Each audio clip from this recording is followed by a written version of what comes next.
ഇതാണ് കുടുവ എന്ന് പറയുന്ന പാത്രം. ഇത് യഥാർത്ഥത്തിൽ കലയത്തിൽ ചുണ്ണാമ്പ് തേക്കാൻ വേണ്ടി ഉപയോഗിക്കുന്നതാണ്.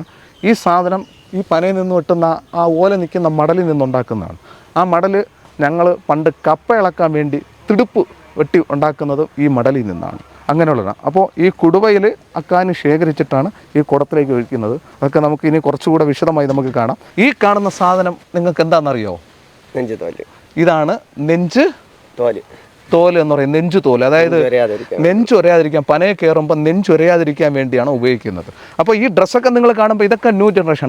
ഇത് കാണുന്നതുണ്ടോ? അരുവാപ്പെട്ടി. ഈ അരുവാപ്പെട്ടിക്കകത്ത് ചുണ്ണാമ്പ്, രണ്ട് തരത്തിലുള്ള ആണ്.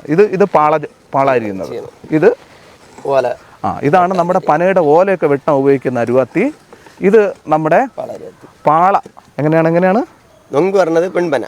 നൊങ്ക് വരുന്നത് പാളപ്പന. മറ്റേത് ആൺപന അലുവാച്ചി.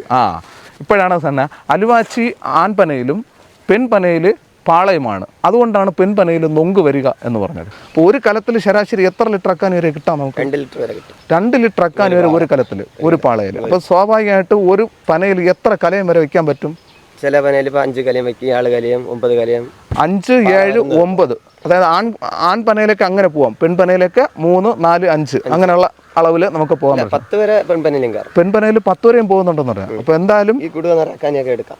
ഒരു പനയിൽ നിന്ന് ഈ കുടുവ നിറയെയുള്ള അക്കാനി എടുക്കാൻ പറ്റുമെന്നാണ് പറയുന്നത്.